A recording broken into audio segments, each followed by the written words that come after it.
that Arizona's got. Alright, welcome back to our channel. Itong muli sa RP Max Vlog. Mega love shoutout po sa ating lahat guys, mga kaibigan, mga kapatid, mga kalingap. Isang mapagpalang araw po sa ating lahat. Good morning, good afternoon, good evening. As always, kung nasaan man po tayong sulok sa mundong ito, naway na sa mabuting kalagayan po ang lahat guys sa mga oras na ito. That I couldn't find. Gusto ko lang pong gawa ng reaction guys o emphasis, no? Ito nga pong live po ni Kuya Bal kaninang umaga, December 4, 2023. Umaga dyan po sa Pilipinas.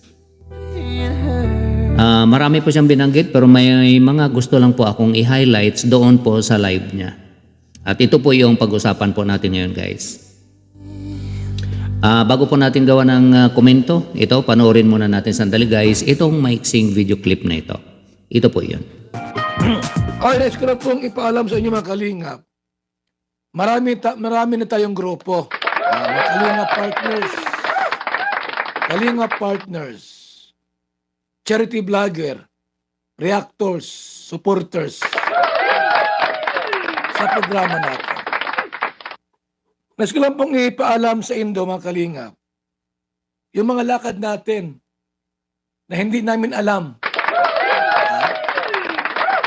Hindi namin alam dito po sa office natin, sa DAET. May mga lakad kayo out of my mind. Ganon na. Wala sa aming kaalaman. Ano po? Hindi namin yan responsibilidad kung ano man ang mangyari sa Indo. Huwag ninyo kaming kontakin in case na mayroong problema po na mangyari sa Indo. Dapat po ipaalam nyo sa amin yung mga lakad ng Indo. Halimbawa, itong mga vlogger na ito, may lakad po sa ibang lugar. Ano po? Na-aksidente. Nakabundol. Nakabangga. May problema. Huwag ninyo kaming kontakin. Bakit po? Wala kaming alam sa mga lakad nindo. Unofficial trip. Ipaalam nyo sa amin. Halimbawa, example na lang. Igawing programa sa Gumaka Landing Pad. Nag-meeting sila. Ngayong Martes, duman tayo sa isang bayan. Mag-scouting tayo. Itong barangay, sarili nilang plano mga kalingap. Sariling plano. Hindi pinapaalam sa amin yung programa at kanilang plano. Nagka-problema mga kalingap. Nagka-problema. Kailangan kumuntak sa atin. Bago po ang lahat, bago nyo gawin ang nasabing programa, ipaalam nyo muna sa amin kung okay dyan, ha? Mamaya, yung lugar ng puntahan nyo, remote area, iguaning critical, damay pa kayo. Ano po? Yung mga lakad ninyo, yung mga vlogger pong nag-i-scout kung saan-saan, hindi po nagpapaalam. Aakyat sa bundok. Tapos, pag nasita, magka-problema, tatawag sa atin, Kuya Bal. Ako na yung problema dito, ako'y naharang. Hindi ko alam. Wala sa records. Saan ka pumunta? Dito sa bundok ng yun na po ang sinasabi ko sa Indo, mga kalingap. Sa sarap, sa enjoyment, sa happiness, kayo. Pag may problema na, damay na ako. Kailangan ng police reports, attorney, usaping pambarangay. Kailangan si Bal Santos matubang. Pero, Wala namang paalam. Ha? Yung pala, nandun na sa malayong lugar. Sana po, alam namin yung mga lakad nindo. Wala mang bawal. Kahit saan pumunta, pwede. Pero sa naman po mga kalingap, alam namin yung mga lakad nindo. Para naman po kung sakaling may problema kayo at kailangan nyo ng tulong mula sa Team Kalingap, alam namin, na kayo ay nandiyan sa isang lugar. Yun, so narinig po natin guys, ang binanggit po ni Kuya Val. Wag po nating isipin na si Kuya Val ay naghihigpit po. Kaya po kailangan gawin ito. Okay? Dahil nung isang araw, nag-live po siya, binanggit po niya na magkakaroon na po sila ng mobile landing pad para po mag-scout na po sa ibang areas. Dahil nga po, congested na po dyan, marami na pong scouters to the point na wala na po silang may scout ika nga. Okay? So, binanggit naman po niya guys, wala pong bawal kahit saan mag-scout ang isang Kalingap charity vloggers. Ang kailangan lang po niya ay coordination. Okay, actually, alam po natin guys, ginagawa naman po ng mga charity vloggers ito, no? Nakikipag-coordinate po yan sila sa mga barangay officials. At yung iba nga po, nakipag-coordinate pa sa mga town mayor. Sinasabi pa nila na mag-scout kami sa lugar nyo. Okay, so ika nga courtesy call. Pero sa mga liblib na lugar, siyempre no, matagal na po si Kuya Val dyan, naikot po niya yan, no, buong Cam Norte. So kabisado po niya kung saan po yung mga areas na mga critical ika nga. Pag sinabi po nating mga critical areas guys, ibig sabihin may mga encounter po na nangyayari doon o may mga bakbakan ika nga. So para maiwasan po natin ang problema, baka mamaya put in the crossfire pa yung mga charity vloggers natin, mas maganda po na magtanong kay Kuya Val kung safe ba pumunta doon sa mga ganong areas. At kung critical man po doon, ay siguro mag-ingat na lang po. Pero at least, aware si Kuya Val kung ano man po ang mangyari. Binanggit po niya, in case po na magkaroon kayo ng aksidente, at least aware sila. Aware si Kuya Val. At kung kailangan nyo ng tulong, halimbawa na aksidente yung sasakyan, then alam nila kung saan kayo pwedeng puntahan.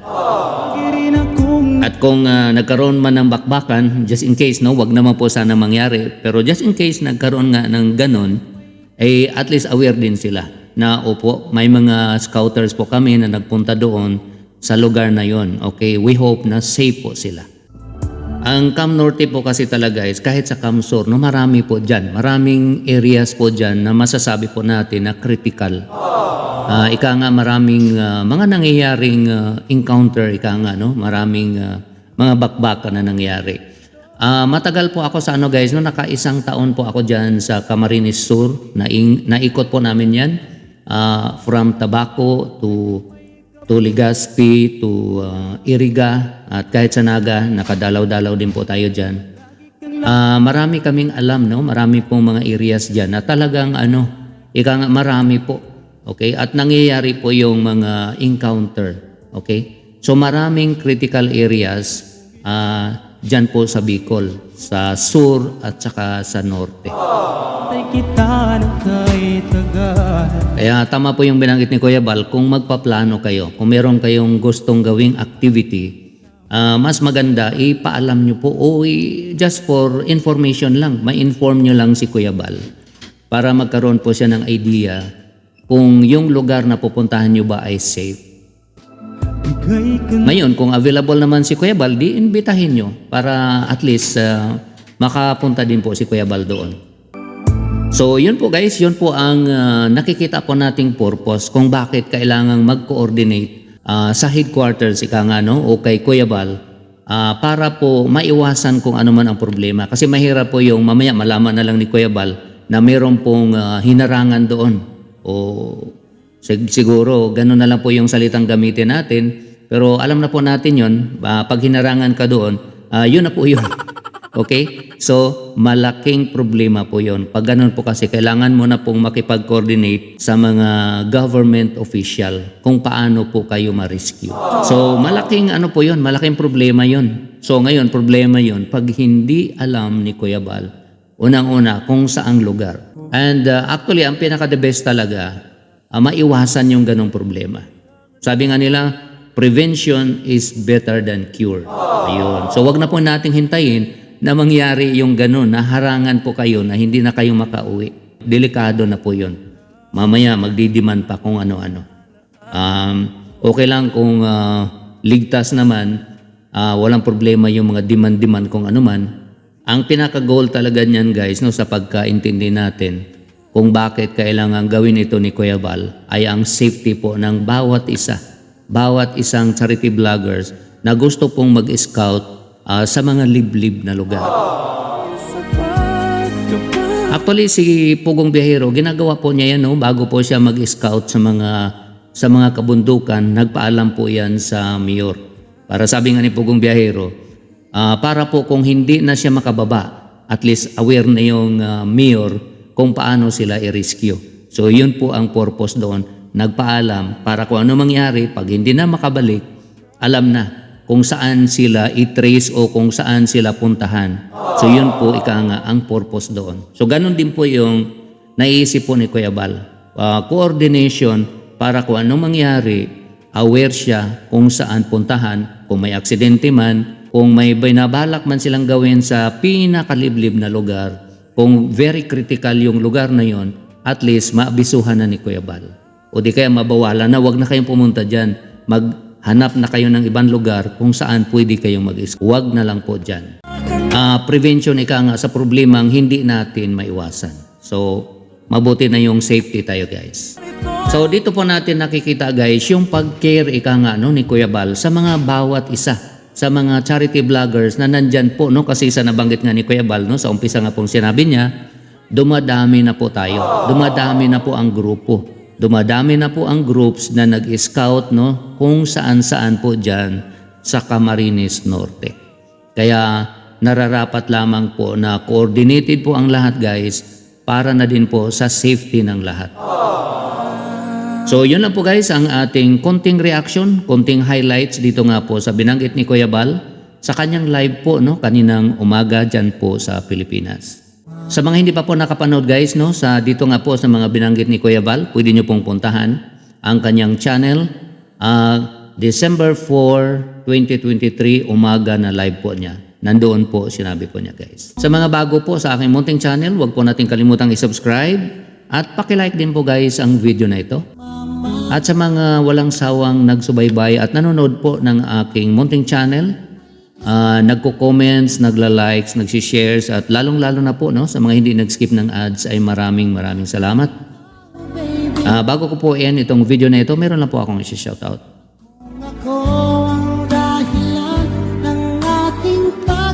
Muli, maraming salamat sa inyong lahat guys. Ingat po tayo kung nasaan man tayo. God bless everyone. I love you all. Bye-bye.